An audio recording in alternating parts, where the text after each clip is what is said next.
Thank you. If you've ever watched the Netflix series Bridgerton, you will know that love abounds throughout the show. And not just the romantic kind, although there is no shortage of that, but a very true kind of love. The kind of love that defends someone's dignity, or one that shows the fierce loyalty between siblings, or the courage of friends to speak hard truths. But I think Lady Danbury says it the best when she says, love is not a finite resource. The more you give, the more you get. I think she truly knows that love is the answer. My name is Kelly Shan and I grew up on a remote cattle property in outback Australia with my mum, my dad and my big sister. Imagine this. We are two little girls, 7 and 9, riding our ponies with no saddles, galloping across endless paddocks and winding our way through running creeks, playing cowboys and Indians. Or teaching our dogs, cats, goats and mice circus tricks, and not very well I might say, and living a joy-filled, seemingly carefree existence.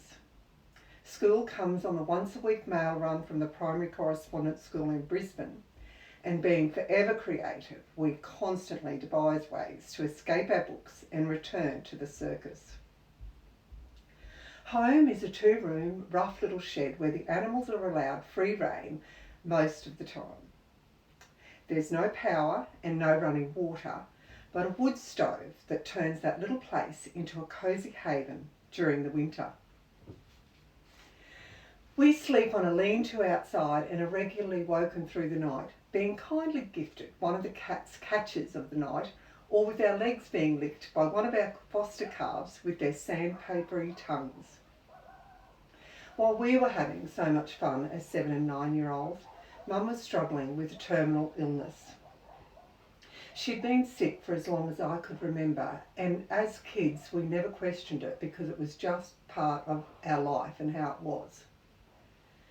When I was 9, Mum went into Canossa Hospice in Brisbane and passed away 2 years later. I vividly remember the kindness of those beautiful hospice nuns and how they taught us to pray the rosary in their little chapel. It actually wasn't until I had my own children that I was able to fully appreciate just what Mum must have gone through, knowing that she would be leaving her 2 little girls behind and how that must have weighed so heavily on her. She was brave though, and she never showed her fear and never ever victimised herself. She always led with supreme patience and a deep love for everything, and I think her illness deepened her connection to life. Towards the end, when she couldn't remember who we were, she never forgot her horse Riata, and she would ask where he was every single day. About 3 months after Mum passed away, a family moved on to the property next door, which was about 20 kilometres away. The Bradleys had 8 children of their own, plus grandchildren and daughters-in-laws, and I've always believed that Mum brought them to us because of how they magically appeared and how quickly we became an extension of them.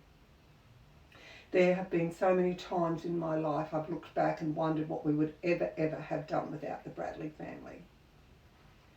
We felt such a strong, unconditional love with all of them, which was very surprising because, as you can imagine, there were so many different personalities.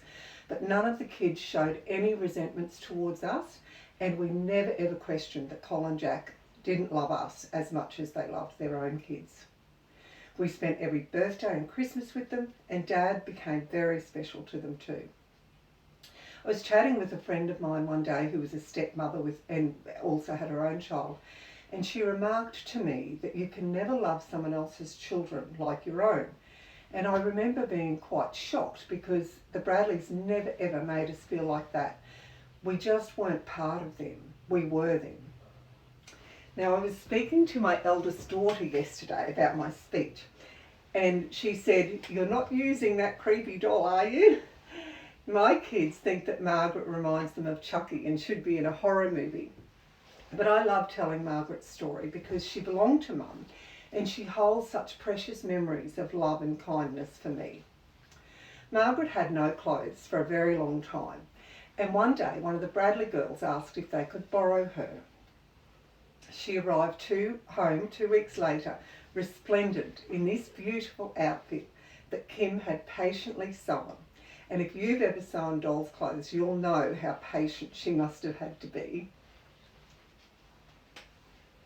I cannot explain to you how I felt in that moment that someone had taken the time to do that for me. So when I look at Margaret now, sitting in her spot in my bedroom, I'm left with beautiful, beautiful memories and reminded of the power that love has to change someone's life. The Bradleys changed us in ways we never could have imagined when we were little. That was 50 years ago, and I'm still moved and filled with gratitude by what they did for us.